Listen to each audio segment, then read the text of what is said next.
আমরা তো দাড়ি রেখে টুপি পরে গোটা বিশ্ব ঘুরি, আমাদেরকে তো সবাই স্যালিউট দেয়। আমি পৃথিবীর 4টা ইন্টারন্যাশনাল কনফারেন্সে অ্যাটেন্ড করেছি অ্যাজ এ পেপার প্রেজেন্টার। আমাকে তারা নিয়ে গিয়েছে পেপার প্রেজেন্ট করার জন্য। তো আমি তো দাড়ি শেভ করে যাইনি, নাকি ওই জায়গায় আমি দাড়ি শেভ করে গেছিলাম? টুপি পরে গিয়েছি, দাড়ি পরে গিয়েছি। বারাক ওবামার এক প্রোগ্রামে আমি ছিলাম, হিলারি ক্লিন্টন বারাক ওবামাকে দেখেছি। কই, আমাকে তো ক্লিন শেভ করে যাওয়া লাগেনি। এজন্য দাড়ি আর টুপি মর্যাদা কমায় না, বাড়ায়, চিল্লায় এখন, ঠিক কিনা?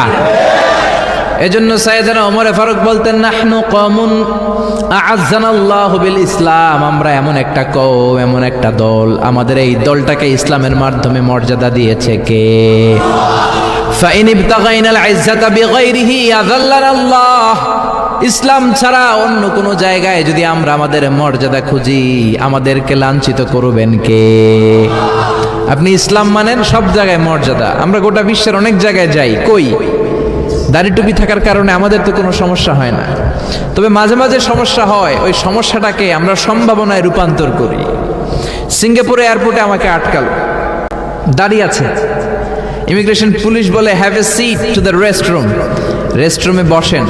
বসলাম, আসলো, এসে বললো, why have you came to Singapore for any business maybe, মনে কোনো ব্যবসা করতে আসছেন আপনি? আমি বললাম, no, I came for sightseeing and having a look to the natural beauty of Singapore. আপনারা সিঙ্গাপুরকে কেমন করে সাজিয়েছেন? সাইট সিইং এর জন্য, ন্যাচারাল অ্যাট্রাকশন, টুরিস্ট অ্যাট্রাকশন দেখার জন্য এসেছি। সে বলল, আর কোন কোন দেশে গিয়েছেন? পাসপোর্টে এত ভিসা কেন, এত ঘুরেন কেন? আমি ভাবলাম এই প্রশ্নের সুযোগে আমি কিছু দাওয়া দেওয়া শুরু করি, আমি কিছু কোরআনের কথা বলা শুরু করি। অনেক কথা বললাম। বলল, sir please have a seat, I am just coming within 10 minutes, একটু বসেন, আমি আসছি 10 মিনিটের মধ্যে। 10 মিনিট পরেই চলে এসেছে। এসে আবার বলল, may I have a look to your bag, আপনার ব্যাগকে একটু চেক করতে পারি? আমি বললাম, for sure, why not, have a check please. অবশ্যই করেন। সে চেক করলো। অনেক কথা বলার পরে বললো, I am really sorry for bothering you, আপনাকে ডিস্টার্ব করার জন্য আমি খুবই দুঃখিত, please sir pass the immigration, আপনি ইমিগ্রেশন পাস হয়ে যান। এজন্য দাড়ি টুপি নিয়ে আপনি যেখানেই যাবেন, আপনাকে স্যালিউট দেওয়াবে কে? সম্মান দেওয়াবে কে? গত সপ্তাহে আমার প্রোগ্রাম রাজশাহীতে, প্লেনে গেলাম ঢাকা থেকে রাজশাহী এয়ারপোর্ট। তারপরের দিন সকালের ফ্লাইটে আবার ঢাকা ফিরে আসছি। আমার সিট পড়ছে একেবারে প্লেনের পেছনে, টয়লেটের পাশে।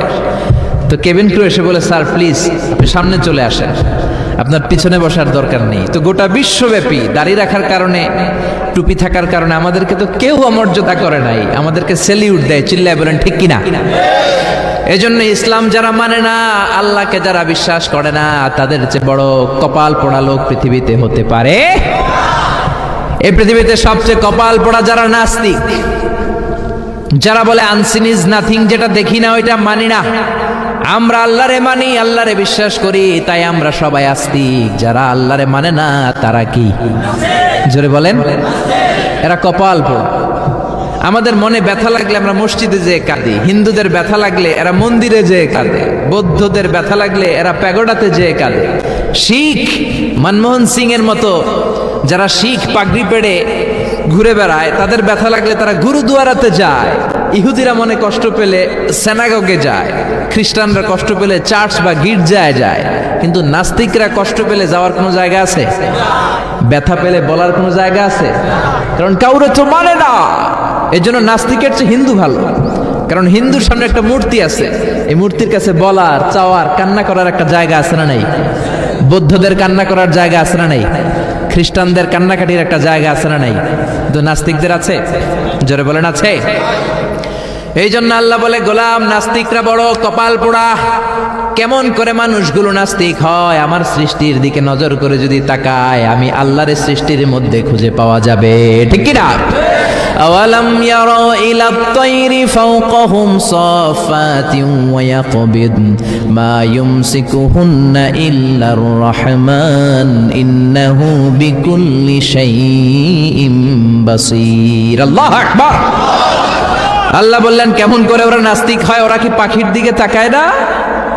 ফাওকাহুম, যে পাখি মাথার উপরে উড়ে বেড়ায়, সাফাতিন, ডানা মেলে বেড়ায়, ইয়াকবিদনা, আবার ডানাগুলো গুটিয়ে নেয়। ওরা যদি পাখির দিকে নজর করে তাকায়, পাখির ভেতরে আমার আল্লাহর নিদর্শন আছে না নাই? আপনি পাখির দিকে তাকালে নাস্তিক থাকতে পারবেন না, আপনি সাগরের দিকে তাকালে নাস্তিক থাকতে পারবেন না, আপনি যদি ঝর্ণার চমৎকার কলকলতানের দিকে নজর করে তাকান নাস্তিক থাকতে পারবেন? ঝর্ণা ঝর্ণা ঝর্ণা রে, বলনা বলনা বলনা রে, কার বিরহে পাগল পাড়া তুই, কার মিলনে ফুল ফসলে ভরারে তোর দুকুল ভুই, কার মিলনে ফুল ফসলে ভরারে তোর দুকুল ভুই, ঝর্ণা ঝর্ণা ঝর্ণা রে, বলনা বলনা বলনা রে, কার বিরহে পাগল পাড়া তুই। সুবহানাল্লাহ। এজন্য আল্লাহ বললেন সাগরের দিকে তাকা, ঝর্ণার দিকে তাকা, পাখির দিকে তাকা, এগুলোর মধ্যে আল্লাহর নিদর্শন আছে না নাই? পাখিগুলো কেমন করে ডানা মেলে বেড়ায়, ফাওকাহুম সাফাতিন, আবার ডানা ঝাপটায়, আবার ডানাগুলো গুটিয়ে ল্যান্ডিং করে, ঠিক কিনা? এই পাখির কথা কোরআনে বলল কে? আব্রাহার বাহিনীকে একটা স্পেশাল পাখি দিয়ে আল্লাহ সাইজ করছে। পাখিটার নাম কি? জোরে বলেন। ওয়া আরসালা আলাইহিম তায়রান আবাবিলা, বারে কাবা ভাঙতে এলে পাঠাওয়া বাবিল, দাও খোদা দা আমায় আবার উমর দারাজ দিল, দাও খোদা দা আমায় আবার উমর দারাজ দিল। আল্লাহু আকবার। আবার সাইয়েদনা সুলাইমান আলাইহিস সালামের সাথে একটা পাখি ছিল। এই পাখিটা সাইয়েদনা সুলাইমানের সিংহাসন যখন আকাশ দিয়ে উড়তো, এই পাখিটাও উড়তো। কি নাম? কি নাম? ফাকালা মালিলা আরাল হুদহুদ, হুদহুদ পাখি। এই পাখি 1000 ফিট উপর থেকে নিচের দিকে, মরুভূমির কত নিচে সুন্দর পানি আছে, মিষ্টি পানি আছে, কত 1000 ফিট নিচে আছে। এই পাখির চোখের জুমিং পাওয়ার, মেগাপিক্সেল পাওয়ার এত বেশি ছিল, নজর করে জমিনের কত ফিট নিচে পানি আছে সাথে সাথে সুলাইমান নবীর কাছে রিপোর্ট দিয়ে যেত। কোন সুবহানাল্লাহ। আবার যখন আপনারা জান্নাতে যাবেন, আপনাদেরকে পাখির ভুনাগোশত খাওয়াবে কে? ওয়ালাহামি তাইরিম মিম্মা ইয়াশতাহুন। আপনারা জান্নাতে যখন ঢুকবেন, পাখির ভুনাগোশত ফেরেশতারা নিয়ে হাজির হয়ে যাবে। খাইবেন? পাখির ভুনাগোশত খাইবেন? পাখির ভুনাগোশতের কথা শুনে লালা চলে আসছে মুখে অনেকের। নামাজ কায়েম করতে হবে কায়েমপুরের লোকেরা, ইসলাম কায়েম করতে হবে, তাহলেই পাখির ভুনাগোশত খাওয়া যাবে। কোন ঠিক কিনা? এজন্য আল্লাহ বললেন আওয়ালাম ইয়ারাউ ইলা তাইর, নাস্তিক কেমন করে হয়? ওরা কি আমার পাখিগুলোর দিকে তাকায় না? কেমন করে পাখিগুলো ডানা মেলে, কেমন করে পাখা ঝাপটায়, কেমন করে পাখাগুলো গুটিয়ে নেয়, কেমন করে জামিনে নেমে আসে। সুবহানাল্লাহ। কত পাখির কথা যে আল্লাহ কোরআনে বলেছেন, আপনি অবাক হয়ে যাবেন। কত কিসিমের পাখি যে আল্লাহ পৃথিবীতে বানিয়েছে, আপনি শুনলে অবাক হয়ে যাবেন। পৃথিবীতে সবচেয়ে ছোট্ট সাইজের যে পাখিটা আল্লাহ বানিয়েছে, এটার নাম হামিং বার্ড। নর্থ আমেরিকাতে পাওয়া যায়। এটা যখন প্রাপ্ত বয়সে পৌঁছে ম্যাচিউরড হয়, এটার সাইজ হয় মাত্র 3 ইঞ্চি। যেরকম কয় ইঞ্চি? পৃথিবীর সব পাখিগুলো শুধু সামনে ওড়ে, এই হামিং বার্ড যেমনি সামনে ওড়ে, অ্যাট দ্য সেম টাইম সামনে ওড়ার পাশাপাশি পিছনের দিকে উঠতে পারে। কোন সুবহানাল্লাহ। পাখি পিছনের দিকে উড়ে কোনোদিন দেখছেন? কায়েমপুরে আছে নাকি? এই হামিং বার্ড সামনে যেমনি উড়ে, অ্যাট দ্য সেম টাইম পিছনে উড়ে। এই পাখিটা প্রতি সেকেন্ডে তার ডানা ঝাপটায় 80 বার। কয়বার? সুবহানাল্লাহ কইতে পারলেন না? আপনি হাত ঝাপটাতে পারবেন কয়বার? 1 সেকেন্ডে আমি ঝাপটাতে পারি 3 বার। 3টা বাড়ি মারতে আমার 1 সেকেন্ড শেষ, কিন্তু এই পাখিটা প্রতি সেকেন্ডে ডানা ঝাপটায় 80 বার। সুবহানাল্লাহ। আবার আল্লাহ পাখি বানালেন আলফিন সুইফট। সাউথ ইউরোপের আলপস পর্বতমালার পাশে থাকে, তো এটার নাম আলপিন সুইফট বার্ড। গোটা বিশ্বে এটার বলে সুইফট বার্ড। এই পাখিটা একবার উঠতে আরম্ভ করলে শূন্যে থাকে 8 মাস।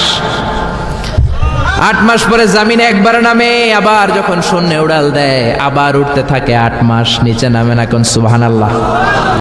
হোমা বার্ড একটা পাখি আছে, যে পাখিটা শূন্যে উড়ন্ত অবস্থায় ডিম পাড়ে, আর ওই ডিম জামিনে পড়ার আগেই শূন্যে থাকতে ডিম ফেটে বাচ্চা বের হয়ে ওই বাচ্চাও আবার শূন্যে উঠতে থাকে। কোন সুবহানাল্লাহ। এজন্য আল্লাহ বললেন আওয়ালাম ইয়ারাউ ইলা তাইরি ফাওকাহুম সাফাতিন ওয়া ইয়াকবিদ মা ইউমসিকুহুন্না ইল্লার রহমান ইন্নাহু বিকুল্লি শাইইন বাসীর। ওরা কি পাখির দিকে তাকায় না? কেমন করে পাখিগুলো ডানা ঝাপটায়, কেমন করে নিচের দিকে নামে, কেমন করে উপরের দিকে ওঠে। এই পাখির দিকে যদি কেউ নজর করে তাকায়, পাখির রব আমি আল্লাহরে সেই ব্যক্তি খুঁজে পাবে, ঠিক কি না? এই পাখির উপর রিসার্চ করেই বিমান আবিষ্কার হয়েছে। আলেম যারা আছেন বলেন তো পাখি আরবি কি? পাখি আরবি তয়র, আর বিমান আরবি কি? তয়ের। মাশাআল্লাহ, পাখি আরবিও তয়ের, বিমান আরবিও তয়ের। Birds and aeroplane maintain the same flying mechanism while flying. পাখি আর বিমান যখন উড়ে একই সিস্টেমে উড়ে। এই পাখির উপর, এই আয়াতের উপর রিসার্চ করে ইউনাইটেড স্টেটস অফ আমেরিকার দুই ভাই 1903 সালে Wilbur Wright Orville Wright plane বানায় ফেলছে। কোন সুবহানাল্লাহ। আমরা বানাতে পারি না, আমরা খালি ঘুমাই, আমরা খালি গান গাই, আমরা খালি নাচানাচি করি। ও শেফালি কেন পানে জর্দা মিশালি, ঠিক কিনা?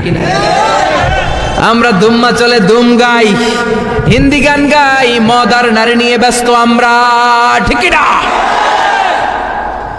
আমাদের কোরআনের আয়াতের উপরে গবেষণা চালিয়ে রিসার্চ করে আমেরিকানরা প্লেন বানাইছে, প্লেন। আল্লাহ এই প্লেনের কথা কোরআনেও বলে দিয়েছেন, কোন সুবহানাল্লাহ। এই দুই ভাই কোরআনের আয়াত যখন শুনলো অবাক হলো, কিরে পাখি উঠতে পারে, আমরা উঠতে পারি না কেন? পাখি নিয়ে গবেষণা শুরু করে দিল। পাহাড়ের উপর শুয়ে শুয়ে দুই ভাই পাখির ছবি আঁকে, কেমন করে পাখিগুলো উঠে, কেমন করে টেক অফ করে, ল্যান্ডিং করে, কেমন করে ফ্লাই করে। গবেষণা করতে করতে করতে দুই ভাই প্লেন বানায় ফেলছে, কোন সুবহানাল্লাহ। তবে তখনকার প্লেন এখনকার অত্যাধুনিক এত মডার্ন প্লেন না, ছোট্ট সাইজের প্লেন, একটু আকাশে উড়ে আবার ধপাস করে পড়ে। মানুষের হাত ভাঙে, পা ভাঙে। আমেরিকাতে বেশি সুবিধা করতে পারলো না, চলে গেল ফ্রান্স। ফ্রান্সের এক প্রিন্স ওদেরকে অনেক ডোনেট করলো, বানালো ওরা প্লেন। পৃথিবীর সর্বপ্রথম কমার্শিয়াল প্লেন, যাত্রীবাহী বিমান ফ্রান্সের এক শহর থেকে আরেক শহরে সেফলি ল্যান্ড করেছে, কোন আল্লাহু আকবার। শুরু হয়ে গেল মানুষের স্বপ্ন সাধন। আগে মানুষ আফসোস করতো, আহারে পাখি উড়ে আমরা উঠতে পারি না। এখন পাখি উড়ে, পাখির চেয়ে আরো দ্রুত বেগে আমরা উড়ি, যেরকম, ঠিক কিনা? আপনারা যারা হজে গেছেন কিভাবে গেছেন? আর বিমানে গেছেন তো বুঝছি, বিমানে উড়ে উড়ে গেছেন না? বিমানের ভেতরে যখন আপনি বসা, বিমানটা তো আপনার নিয়ে শূন্যে উড়াল দিয়ে তারপরে গিয়েছে, যেরকম, ঠিক কিনা? এই দুই ভাইয়ের প্লেন আবিষ্কারের পর থেকে নানা ধরনের প্লেন পৃথিবীতে আবিষ্কার হয়েছে। বর্তমান পৃথিবীতে সবচেয়ে দ্রুতগামী যে বিমানটা আবিষ্কার হয়েছে এটার নাম বোম সুপারসনিক। কি নাম? বোম বোম আফ্রিদি না, আবার বোম সুপারসনিক। এটা সবচেয়ে দ্রুত বেগে চলে। আগে ছিল কনকর্ড। এটা ইউরোপ থেকে, হিথ্রো এয়ারপোর্ট থেকে ওয়াশিংটন ডিসি এয়ারপোর্টে ক্রস করার জন্য নর্থ আটলান্টিককে পাড়ি দিত 1000 কিলোমিটার বেগে চলতো। এখন বোম সুপারসনিক 1200 থেকে 1300 কিলোমিটার বেগে শূন্যে চড়ে, চিল্লা এখন আল্লাহু আকবার। সবচেয়ে বিশাল সাইজের যে বিমানটা বর্তমানে আবিষ্কার হয়েছে, এয়ার বোয়িং A380, 525 জন প্যাসেঞ্জার নিয়ে এটা শূন্যে উড়াল দেয়। সুবহানাল্লাহ, বাড়িতে যেয়ে বলবেন 525 জন মানুষ নিয়ে একটা বিমান কেমন করে উড়ে? 525 জন যদি মানুষ উঠে, প্রত্যেকের 3-4টা করে লাগেজ আছে না নাই? 525 জনের খাবার দাবার আছে না নাই? এগুলো সবগুলো নিয়ে শূন্যে উড়ে। বিমান আবিষ্কারের আগ পর্যন্ত পৃথিবীর সব দেশের ছিল সেনাবাহিনী আর ছিল নৌবাহিনী। যখনই বিমান আবিষ্কার হলো, শুরু হয়ে গেল এয়ারফোর্স, মিলিটারি, বিমান বাহিনী, চিল্লা এখন, ঠিক কিনা? এজন্য আল্লাহ বললেন, গোলাম আমার কোরআন নিয়ে গবেষণা কর, আমার কোরআনের দিকে নজর করে তাকা, পাখিগুলোর দিকে নজর করে তাকা, আমারে খুঁজে পাবি, ঠিক কিনা? এজন্য আল্লাহ আসরা নাই, আল্লাহর সৃষ্টি নৈপুণ্যের দিকে আপনি নজর করে তাকান, আল্লাহরে খুঁজে পাবেন, চিল্লা এখন, ঠিক কিনা?